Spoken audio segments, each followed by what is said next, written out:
I Only See Strangers, Chapter 17. People die alone. That's what they do. Like animals, they wander off and die alone. People are like animals after all. They're more like animals than animals. It's not always possible to catch them before they leave.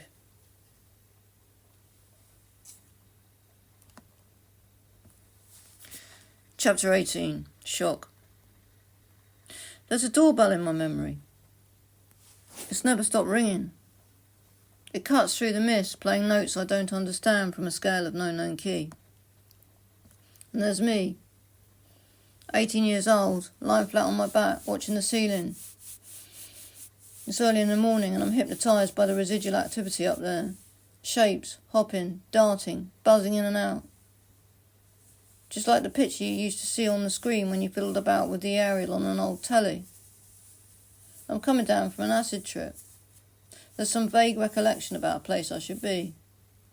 Work? The ding-dong of the doorbell comes in a little floating score. Minims and semibreves. I watch the notes climb up to the ceiling to join the dying throng. A tinny-sounding rattle from somewhere far away becomes a trail of semiquavers in front of my eyes, floating upwards. Anyone in there? A male voice echoes out. Then the rattle becomes rap, rap, rap. I realise it's a letterbox. I jump up, grab the ashtray. There's half a joint left in there, so I sling it in the bin. I scan the table and pocket a lump of hash. I can hear his key turning in the lock. It's amplified, followed by the thud of the door swinging shut. Anyone upstairs? The voice is familiar. I'm trying to place it. It's Garner, the landlord. Shit, I clock a bag of blues on the floor, grab it and shove it underneath my jumper. I can hear Sherry stumbling up and clinking empties in the front room. I glance at the clock on the wall. 8:55 a.m. I'm going to be really late for work, but it seems not to matter. As I get to the top of the stairs, Garner is staring up at me. Police are here, Stephanie. They need to talk to you. What? The police? What for? I don't know. They're outside. Shit. Okay, 1 minute. I dash back into the toilet and flush the blues and hash. A couple of blues remain floating in the bowl, so I grab a wad of toilet paper and shove it down and flush again. A wave of panic hits me. They're going to know I've been tripping. When I get downstairs, there are two uniformed officers, a man and a woman, standing in the doorway. The female officer speaks first. Miss Wheeler? Yeah. There's a silence. It seems to stretch out too far. I can't place her expression. I'm sorry to have to inform you that we have some bad news.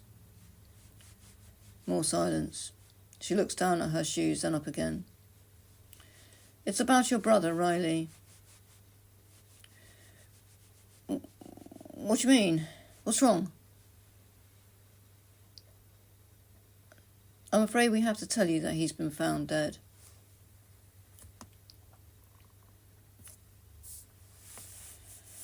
Chapter 19. Being heard. Although I could see the words on the family statement in my hands, it wasn't until I'd heard them out loud that this warm and tingly sensation got born in my guts. We feel let down by the hospital. We don't believe we're being told everything. We believe there's been a cover-up. Cover-up. Let down. So they had been thinking along those lines. Maybe Lottie did take note of that text I sent, getting on for a year ago. The one when I clued her up on what wacko places do when they're shitting themselves that a finger might point their way. The habit of coming up with barefaced lies. How the staff back each other up and ditch the truth so they're all lily fucking pure white. How if it's their word against a diagnosed nutter, the nutter is by definition nuts and therefore has got it wrong. Leaves them in the clear every time.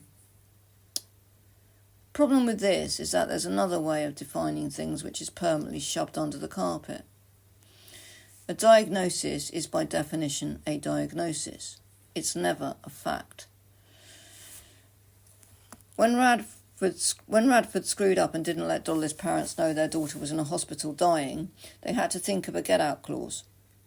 Had to come up with some convincing bollocks as to why they never contacted her mum or dad.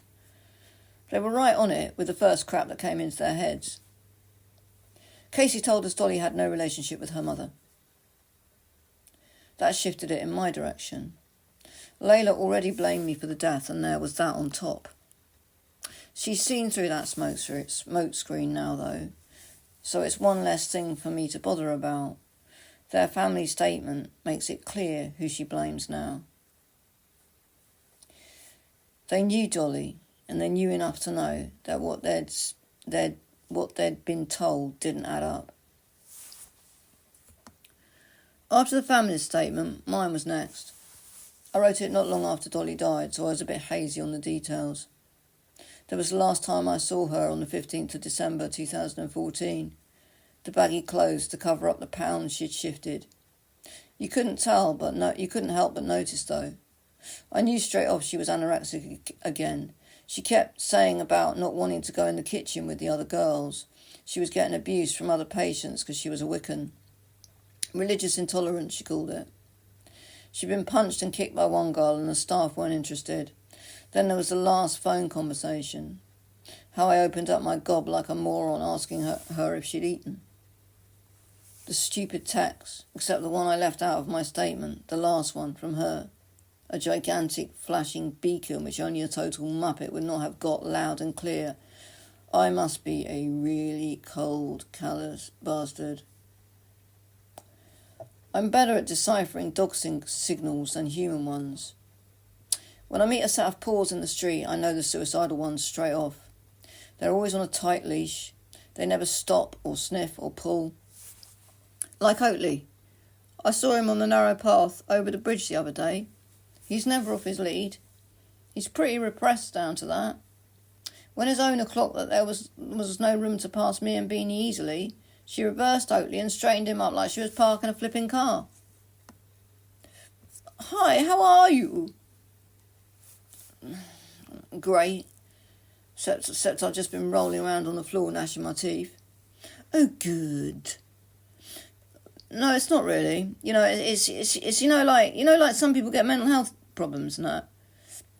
She stiffened into a perfectly blank slate. Okay, come on, Oatley. She tugged at his lead. Oatley's snout was stuck in a patch of turf. She raised herself up onto her toes and down again and stared at her white and gold sandals. I had forgotten the so-called modern awareness is only online and has sod all to do with acceptance. People want to talk about mental health. They don't want it living next door. As it goes, I never used to say this, how are you shit, not when I was a junkie. It wasn't in the street Bible, it was just, can you do us one brown, two white, sweet mate, cheers. But I made this huge effort to relearn the basics at around 40 plus. There was so much I hadn't got a Scooby on, stupid things, like when I was in a posh cafe one day, not long after I cleaned up, and I got this coffee which had the filter on top of the actual cup. I didn't know what I was supposed to do with it. Had to ask the waitress. She gave me this look like she didn't know whether to laugh or roll her eyes. I guess I asked for that one. Most times, though, if I try and open a conversation on the street, I get this blank look. They don't hear me. They don't need to. Dolly heard. When we kissed goodbye for the last time ever, it was on Plymouth Station Concourse. I got this impulse to get on the train with her. I should have, could have, would have. I'm going to visit the past one day. It's a shit-hot place. One of those places that you need to visit over and over, because each time you find sparkling gems that you must have missed before. Shiny new avenues, all leading in one direction. And it's always the right one.